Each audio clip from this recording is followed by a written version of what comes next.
हरे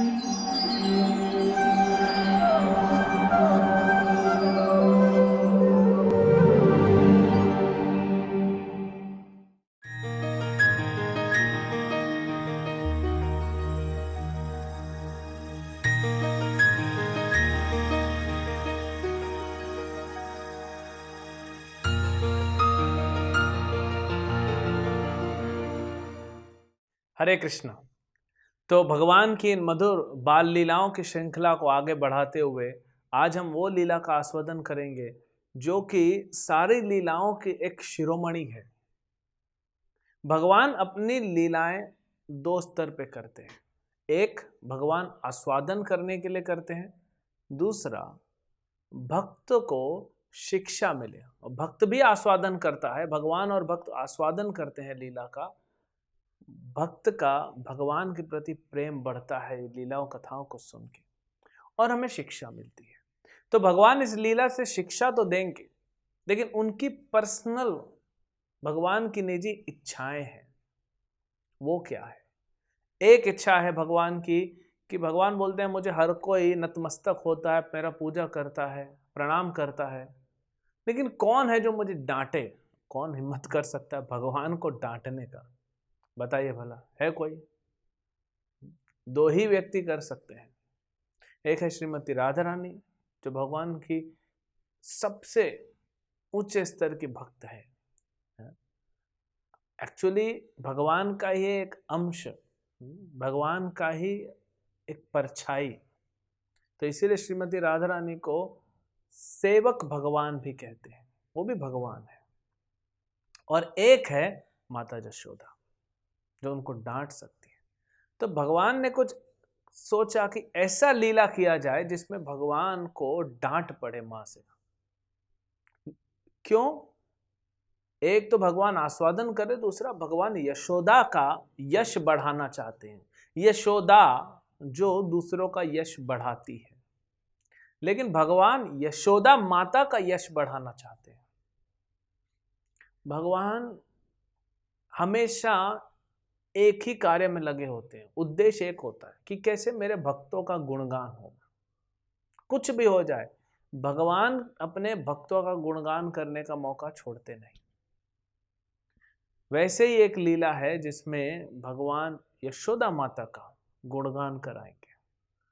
जिस परब्रह्म को, जिस भगवान को ब्रह्मा, शिव और बड़े बड़े ऋषि मुनि अपने मन से नहीं पकड़ सके, भगवान इस लीला में दिखाएंगे कि कैसे यशोदा ने उस भगवान को रस्सी से बांध दिया और भगवान का नाम पड़ गया दामोदर। दाम मतलब रस्सी, उदर मतलब पेट। तो जब भगवान को पेट में रस्सी बांध दिए यशोदा माता ने, तो उनका नाम पड़ा दामोदर, और ये लीला हो गई दामोदर लीला। पूरा कार्तिक का महीना भक्त लोग इस दामोदर लीला का गुणगान करते हैं, कथा सुनते हैं। और दूसरा है कि भगवान को एक तो ये भी मिल जाएगा कि माता यशोदा ने डांटा और यशोदा का यश भी बढ़ा। तो जिस भगवान को कोई नहीं पकड़ सकता अपने मन से भी, उसको कैसे यशोदा माता ने बांध दिया। और कैसे बंधे हुए भगवान ने देवताओं के दो पुत्रों को, यक्ष पुत्रों को, नल कुबेर मणिग्रीव का उद्धार किया, जो खुद बंधे हैं। तो ये हम सुनते हैं। अब हो क्या रहा था, भगवान लगभग 2.5 साल के आसपास भगवान ने, देखिए पहले तो भगवान बकैया चलते थे, तो अपने आंगन में ही चलते थे। फिर भगवान चलना चालू किए तो एक बार क्या हुआ, कुछ गोपियां देखने आई। कृष्ण श्याम सुंदर, सर्व आकर्षित इति कृष्ण, सबको आकर्षित कर दे अपने प्रति, वो है कृष्ण। और उसमें भी जो गोपियां हैं वहां पे, जब हम भगवान की बाल लीलाओं में कहते हैं गोपियां, इसका मतलब होता है वो गोपियां जो मातृवत हैं, जो माताएं हैं कृष्ण की, वो भी गोपी। गोपी मतलब जो जिनका सेवा है दूध दही माखन गाय का सेवा करना, यही उनका सेवा है। तो ये गोपियां मतलब जो आसपास रहती हैं नंद बाबा के घर के, हाँ, जो माँ जैसा ममता है जिनके हृदय में कृष्ण के लिए। तो ये सब गोपियां कृष्ण को देखने का अलग अलग बहाना ढूंढती थी। यशोदा माता के पास आके वो कृष्ण को देखना चाहती थी। तो एक बार सब कुछ गोपियां छुप के देख रही थी कैसे यशोदा माता इतना प्रेम से कृष्ण को तैयार कर रही हैं, कपड़े पहनाना, श्रृंगार करना, उसको खिलाना। ये सब गोपियों के हृदय में एक भाव उत्पन्न हुआ कि काश हम भी कृष्ण को यशोदा के जैसे हम ऐसा सेवा कर पाए, हम भी खिलाएं उसको, माखन खिलाएं, मिश्री खिलाएं। तो भगवान तो अंतर्यामी हैं और गोपियों के हृदय के बात को समझ लिए। तो भगवान तो ऐसे जाके खा सकते हैं, लेकिन भगवान ने कहा कि लीला को और थोड़ा मधुर बनाया जाए। कृष्ण ही ऐसे भगवान हैं, भगवान तो एक ही हैं कृष्ण, लेकिन उनके अवतारों में भी एक ही हैं जिन्होंने ऐसी ऐसी लीलाएं की हैं, फिर भी उनका नाम बड़ा प्रसिद्ध हुआ है। कौन है जो चोरी करता है उसका नाम प्रसिद्ध हो जाता है, माखन चोर। कौन है जो रणभूमि छोड़ के गया और उसके लिए मंदिर बन गया, रणछोड़ राय। तो ये भगवान कृष्ण ने सोचा कि और कैसे आस्वादन लिया जाए और भक्तों के हृदय में और अंदर गहराई से भगवान जाए। तो भगवान ने चालू की यहां से माखन चोरी की लीला है। अब देखिए, चोरी करने के लिए कुछ टेक्निक्स, भगवान सब कुछ सोच समझ के, फ्यूचर का सोच के तैयारी की। क्या चोरी करना, तो सबसे पहले चोरी करने में एक डर होता है चोर के पकड़े जाने का। लेकिन अगर बड़ा गैंग बना लिया जाए तो रिस्क कम होता है, क्योंकि आपके पास आपके अपने लोग ज्यादा है, दुश्मन कम है। तो भगवान ने अपनी पार्टी बनाई। आसपास के उनके जितने मित्र थे, ग्वाल बाल, हाँ, मधुमंगल, श्रीदाम, सुदामा, तोक कृष्ण, अर्जुन, सबको भगवान ने प्रेरित किया। ये सब बोलते हैं, क्यों चोरी करके खाना, मांग के खाओ, चोरी क्यों करना। भगवान बोलते हैं जो चोरी करके खाने में है स्वाद है, वो मांग के खाने में। ये हमारे लिए लागू नहीं होता। भगवान की कुछ लीलाएं हैं जो हम सुने, आस्वादन करें, भगवान के प्रति आसक्त हो और उनसे शिक्षा लें। भगवान की कुछ लीलाएं हैं जो हम नकल नहीं कर सकते कभी भी। अगर कोई बोलता है मैं चोरी कर सकता हूँ, राज कर सकता हूँ, तो करके दिखाइए। गोवर्धन लीला, गिरिराज धारण करके दिखाइए। और रास लीला में भगवान ने अपने आप को करोड़ों करोड़ों अलग अलग विस्तार कर दिया रूपों में। हम कर सकते हैं? नहीं कर सकते। तो इसीलिए ये लीलाएं सुने, इसका आस्वादन करें। तो सब लोग धीरे धीरे तैयार हो गए। भगवान ने मधुमंगल से कहा, मधु माखन खाने मिलेगा। तो मधुमंगल सोचा यहाँ खाने का है तो वहां तो मैं तैयार हूं। अब बलराम जी नहीं मान रहे थे। अब बलराम जी बड़े भाई भी हैं, अपना घर का है, हाँ? घर का बेधी लंका डाहे। अगर बलराम जी नहीं मानेंगे तो इन लोग का प्लान तो पहले से ही पता पड़ जाएगा। तो कैसे भी करके बलराम को तो मनाना ही था। तो कृष्ण ने फाइनली बलराम को मना दिया और इनकी लीलाएं चालू हुई चोरी की। अलग अलग घर में पहले जाना, सब देखना कहाँ पे कितना मक्खन है, कैसे पड़ा पूरा, और चोरी चालू। एक बार की बात है, भगवान जा रहे थे तो एक गोपी ने बुलाया। इनकी चोरी की लीला चालू हो चुकी, ऑलरेडी फेमस हो गए। तो एक गोपी ने बुलाया, ए कन्हैया इधर आ, माखन खाएगा? तो भगवान कहते हैं, हाँ, माखन खाएगा जब सुने, भगवान कहते हैं क्या भिखमंगा समझ के रखी हो, बुला के दे रही हो, माखन खाएगा? हाँ, हम भिखमंगा हैं क्या? हम नंद बाबा के बेटा है, हाँ? राजा का बेटा हूं मैं, तुमसे मांग के खाऊंगा? 9 लाख गायें हैं हमारी। तो गोपी सोचती है, ओहो, हाँ, ये देखो इस लड़के को, छटाक भर का है, हाँ, और इसकी जबान देखो। और जब चोरी करके खाता है, कृष्ण को बोलती है गोपी, जब चोरी करके खाता है तब नहीं लगता नंद बाबा का बेटा हूं। तो कृष्ण बोलते हैं, चोरी करके खाता हूं ना, मेहनत का काम है, बैठ के नहीं खाता। तो ये भी शिक्षा भगवान दे रहे हैं कि बैठे बैठे नहीं खाना चाहिए। इसका मतलब नहीं कि चोरी करके खाना चाहिए, लेकिन मेहनत करना चाहिए। हाँ, भगवान शिक्षा दे रहे हैं, कर्म करना चाहिए, खाली नहीं बैठना चाहिए। तो अब कंप्लेंट आना चालू हुई अलग अलग जगह से, गोपियां आने लगी, कंप्लेंट करने लगी, शिकायत आने लगी माता यशोदा को कि इधर माखन चोरी हो, उधर माखन चोरी हो, इधर चोरी हो, इधर चोरी हो, रोज का परेशानी।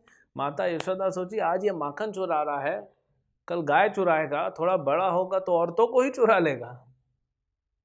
तो हर माँ को तो चिंता होती है ना, हर माँ को चिंता होती है कि वो थोड़ी जानती है भगवान है, और भगवान भी हो तो क्या, जैसे नंद बाबा इतने बड़े बड़े कारनामे कृष्ण कर रहे थे, तो किसी ने पंचायत बैठी, बोले नंद महाराज आपका बेटा ऐसा तो नहीं भगवान है? तो नंद बाबा तो बोले कि सब सोचने लग गए, लेकिन वहीं पे कृष्ण आके नंद महाराज की गोद में बैठ गए। बाबा, आनंद महाराज वात्सल्य से इतना उनका प्रेम उमड़ा, क्यों खो गए? ये भगवान हो ही नहीं सकता। वो नहीं मानते, ब्रजवासी भगवान को भगवान नहीं मानते। कृष्ण ऐसे भगवान हैं, कृष्ण वो भगवान है जो अपने ही घर में नहीं चाहते कि कोई उन्हें भगवान माने। और यहाँ संसार में देखिए, कलयुग में लोग हैं जो चाहते हैं भगवान बनना, जो है नहीं, और जो भगवान है वो बोलते हैं भगवान मत बोलो, मेरे साथ लीला करो।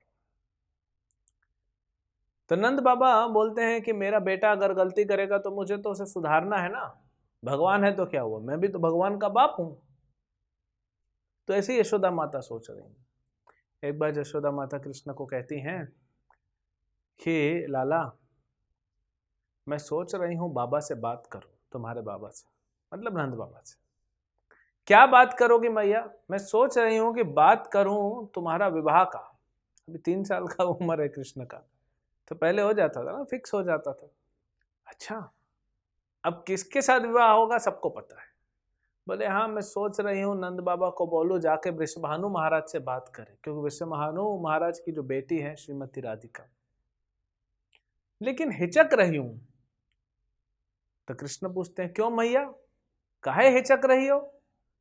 बोले लोग क्या बोलेंगे, वृषभानु महाराज क्या बोलेंगे कि अपनी बेटी का हाथ मैं एक चोर के हाथ में दूंगा, वो चोरी करता है और मैं अपनी लड़की उसके साथ ब्याहूंगा, सीरियस मैटर हो जाएगा। कौन अपनी बेटी को, वो भी वृषभानु महाराज, क्यों देना चाहेंगे? तो कृष्ण बोलते अच्छा ठीक है मैया, चोरी बंद, अभी कभी माखन नहीं चुराऊंगा। हालांकि अगले दिन फिर चोरी चालू हो गई, लेकिन तो माता कर रही है अलग अलग प्रयास, इसका छोटी आदत। सारी गोपियां एक दिन आ गई। गोपियां आती हैं भगवान को देखने, बहाना क्या है, चलो शिकायत करते हैं, आती हैं भगवान को देखने। तो माता यशोदा बोलती है गोपियों को कि अगर तुम्हारा मक्खन चोरी करता है तो तुम ऊंचा क्यों नहीं बांध के रखती हो, छीके पे बांध के रखो। होता है ना, आपने पहले जमाने में देखा होगा, ऐसे रस्सी का सिस्टम होता है, टांग दिए ऊपर और उसके अंदर मटकी रहती है। तो गोपी बोलती है माता, इतना ऊपर टांगते हैं, हाँ, ये लड़के लोग पता नहीं कैसे वानर जैसे ऊपर चढ़ जाते हैं और पूरा माखन निकाल देते हैं। और अगर मटकी बहुत ऊंची है छीका, तो नीचे से पत्थर मारते हैं, मटकी में छेद करते हैं, पूरा माखन सीधा, गिरने नहीं देते एक बूंद भी। सब लोग सीधा सीधा माखन अपना मुंह में ग्रहण करते खाते निकलते जाते हैं। बताओ भला। अच्छा, तो तुम लोग छुपा के क्यों नहीं रखती? यशोदा बोलती है। बोले छुपा के? ये लड़के लोग, हाँ, ये खुफिया एजेंट है सब, इनको सब पता है कहाँ छुपाया जाता है, ऐसा कोई जगह नहीं छोड़ते। तो माता यशोदा बोलती अंधेरे में रखो ना। तो एक गोपी बोलती है अंधेरे में? इतने तो गहने पहने हैं कृष्ण ने, ऐसे जगमगाते हैं अंधेरा भाग जाता है। तो यशोदा बोलती है ठीक है, मैं इसके गहने निकाल दूंगी, आज के बाद इसको गहना नहीं पहनाऊंगी। नहीं नहीं नहीं माता, ऐसे मत कर, इतना सुंदर दिखता है, हा? ऐसे थोड़ी ना भगवान गहना के बिना पहन आएंगे। बोलती कोई फायदा नहीं गहना निकाल के। यशोदा माता बोलती क्यों? अरे इसका शरीर इतना दिव्य तेजवान है, अंधेरे में उजाला कर देता है, सब दिख जाता है इसको। और अगर एक गोपी कहती है अगर इसको घर में कभी नहीं मिला माखन, तो हमारे बच्चे जो सोए रहते हैं छोटे, उनको चिमटी काट देता है और बच्चे रोना चालू कर देते हैं। और कभी नहीं मिलता है माखन, तो बछड़े जो, अभी गाय का दूध निकालना है ग्वाले को, तो बछड़े को ग्वाला छोड़ता है, थोड़ा सा पिलाकर बछड़े को हटा देता है, दूध मटकी में जमा करके घर के लिए इस्तेमाल करना या बेचना जो भी, तो ग्वाले हैं। बोले बछड़ों को छोड़ देता है सब, और बछड़े सारा दूध पी जाते गायों का, हम जब जाते हैं दूध लेने दूध ही नहीं मिलता। अभी देखिए ये जो गोपियां भी हैं, ऐसा थोड़ी कि लोग कोई गरीब है, वृंदावन में ब्रज में कौन गरीब है, सबके पास गाय है। गाय और भूमि, प्रभुपाद जी कहते हैं अगर आपके पास 2 गाय है, 1 एकड़ जमीन है, आप एक परिवार अच्छे से रह सकते हैं।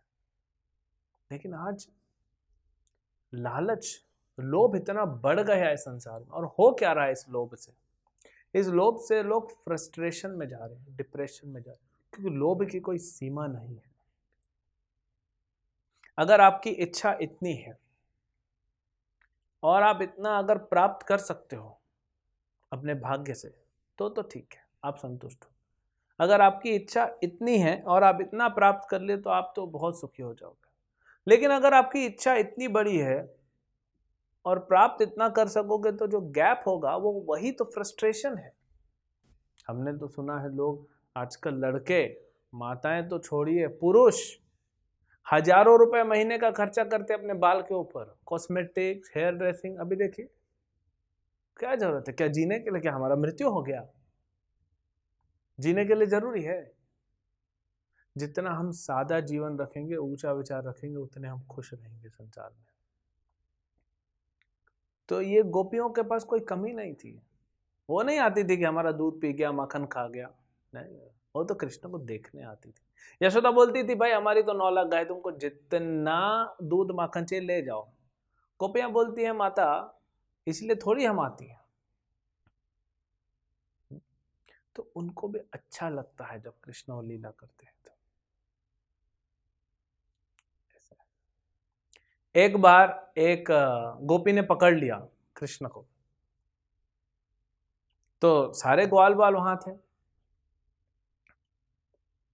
तो गोपी आई, बोली अब रंगे हाथ तो पकड़ो, चलो तुम्हारी माँ को बताऊंगी। बोले क्या बताओगी? हाँ, तुम्हारा बासी माखन खाने आते हैं। क्योंकि कृष्ण ने पहले पूरा माखन खा लिया, बहुत माखन रखती है ना, फिर अपने ग्वाल बालों को खिलाया, बंदरों को खिलाया, फिर जब बचता है और नहीं खा पाते इन लोग, तो पूरा दीवार में पूरा फेंक फेंक के पूरा घर में माखन माखन कर देते हैं। और फिर गोपी को बोलते हैं तुम्हारे घर का माखन सड़ा हुआ है, बासी है, कोई नहीं खाएगा, हमारा बंदर नहीं खा रहा है, इसलिए फेंक दिया पूरा। जाओ बोलो जाके जिसको बोलना है। भाग जाते थे। कौन पकड़ने जाएगा ऐसा चोर को? आप पकड़ने जाते हो, ऐसा मुस्कुराता है, उसकी आंखें, उसका मुस्कुराना ऐसा देख के तो गोपी स्तब्ध हो जाती है, कुछ बोल ही नहीं पाती। वो भी गोपी कंप्लेंट करती, हम कुछ बोल ही नहीं पाते इसको, तो खड़े हो जाते हैं, ये देखते रह जाता है, ये बस मुस्कुराता है, तब तक इसके सारे मित्र भाग जाते हैं। तो कृष्ण की ये बाल लीलाएं, चोरी की लीलाएं, हाँ? उसके बाद कंप्लेंट जब आने लगा, तो एक दिन माता यशोदा, ये दिवाली का दिन था, दिवाली के दिन पे हम वैसे भी हम स्टाफ को छुट्टी देते हैं, लेकिन उस दिन माता यशोदा ने घर में जो भी उनको कार्य में हाथ बटाती हैं, जो भी उनकी दासियां वगैरह, उनको बोला ठीक है तुम जाओ, आज मैं कृष्ण के लिए माखन निकालूंगी। अब हम इसका प्रिपरेशन सुनते हैं क्या हुआ। नंद बाबा के पास 9 लाख गाय हैं, उसमें से स्पेशल गाय है 108, बहुत स्पेशल गाय है। इनको स्पेशल घास खिलाया जाता है। अभी आजकल जैसे आप देखते हैं दूध मिलता है, इलायची flavour, mango flavour, strawberry flavour, banana flavour, ये अलग अलग फ्लेवर। ये गायों को अलग अलग घास खिलाए जाते थे, और जैसा घास होगा अलग फ्लेवर का तो अलग दूध देगी गाय, है ना अद्भुत। ये सुरभि गाय है, ये कोई साधारण गाय नहीं है।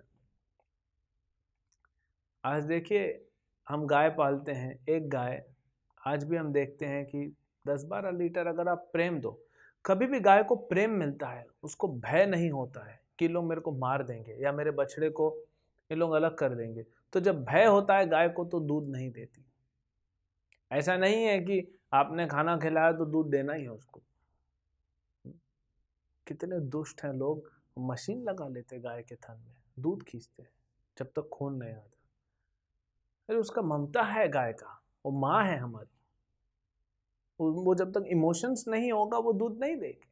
तो कुछ लोग बोलते हैं 3-4 लीटर दूध, नहीं हमारा खुद का गौशाला है हर जगह, हमें 10 लीटर दूध 12 लीटर दूध आराम से मिल जाता है। तो गाय को अगर लगेगा कि वो प्रोटेक्टेड है, वो सेफ है, तो ज्यादा दूध देगी। तो अगर आपके पास 2 गाय है, एक परिवार है 6-7-8 लोगों का भी, 2 गाय है, तो ऐसे 20-25 लीटर दूध मिल गया, 1 एकड़ जमीन है, अनाज मिल गया, अच्छे से रहो। ये जितना भी हम देख रहे हैं आधुनिक सभ्यता क्या कर रही है, बताइए क्या मिल रहा है, कितना सुख मिल जा रहा है हमको। तो ये 108 जो गाय थी स्पेशल घास खाती थी, स्पेशल दूध देती थी। इन 108 में भी 8 गाय और स्पेशल थी, और उसमें एक गाय थी जिसका नाम है पद्मगंधा। आप समझ सकते हैं, पद्मगंधा जिसके दूध से खुशबू आती है, पद्म कमल के फूल की खुशबू आती है, इसलिए उसका नाम रखा पद्मगंधा। और वो पद्मगंधा जो है वो दूध पीती थी, घास नहीं खाती थी। उनको स्पेशल गायों का दूध पिलाया जाता था। फिर ये पद्मगंधा गाय जो दूध देगी तो और स्पेशल और स्वादिष्ट, सबसे बेस्ट पूरी सृष्टि में। और ये दूध मिलता था कृष्ण और बलराम को। हमेशा याद रखिए, ठाकुर जी को सबसे बेस्ट वस्तु मिलनी चाहिए आपके घर का। अगर आप करोड़पति हैं, अपना स्टैंडर्ड है। अगर आप एक छोटे से झोपड़े में रहते हैं, अपना स्टैंडर्ड है। आपके पास जो बेस्ट है वो कृष्ण को दीजिए, और कृष्ण अपने आप को आपको दे देंगे। अपना बेस्ट दीजिए, आपके पास जितना है। ये नहीं कि हम कोई बोल रहा है इतना पैसा, भगवान पत्रम पुष्पम फलम तोयम यो मे भक्त्या प्रयच्छति, गीता में कहते हैं। अपना बेस्ट जो है वो कृष्ण को दीजिए। तो ये दूध मिलता था कृष्ण और बलराम को। माता यशोदा ने स्पेशली तैयारी करवाई थी और ये दूध मंगवाया था कि इससे मैं माखन निकालूंगी। माता यशोदा को डाउट होने लगा कि ऐसा तो नहीं है कि हमारे घर का माखन सही में अच्छा नहीं है, क्योंकि दासियां निकालती थी, माता यशोदा नहीं निकालती थी माखन। उम्र हो गई थी माता यशोदा को। जब कृष्ण की प्राप्ति हुई तो नंद बाबा यशोदा माता ऑलरेडी उम्र हो चुके थे काफी, और दासियां हैं वो निकालती हैं। तो माँ सोच रही है ऐसा तो नहीं है कि दासियां उतने अच्छे मन से नहीं निकालती, हालांकि तो कृष्ण के घर की दासियां हैं, लेकिन फिर भी माँ सोच रही है। जैसे होता है ना, घर में अगर आपके कोई कुक है, अब पैसों दे के रखा है आपने, तो उसका कुकिंग और माँ के हाथ का कुकिंग में फर्क होता है। तो माँ ने सोचा कि ये दासियां शायद उतने अच्छे से नहीं बनाती होंगी, इसीलिए हमारा लाला जाके अलग अलग जगह पे माखन खाता है, नहीं तो कमी तो हमारे यहाँ है नहीं। तो माता यशोदा ने ये स्पेशल दूध मंगाया, और दिवाली के दिन क्या हुआ जिस दिन दामोदर लीला हुई। माँ ने स्वयं दधि मंथन चालू किया और कैसे कृष्ण ने मटका फोड़ा और कैसे माँ ने कृष्ण को दंड दिया और उससे माँ का यश बढ़ा, वो हम देखेंगे अगले एपिसोड में। हरे कृष्ण। ऐसे ही और भक्तिमय कार्यक्रमों के लिए देखिए हरे कृष्णा टेलीविजन। इसे प्राप्त करने के लिए आप अपने केबल अथवा डीटीएच ऑपरेटर से संपर्क करें तथा और अधिक जानकारी के लिए आज ही डायल करें 8767 845 845।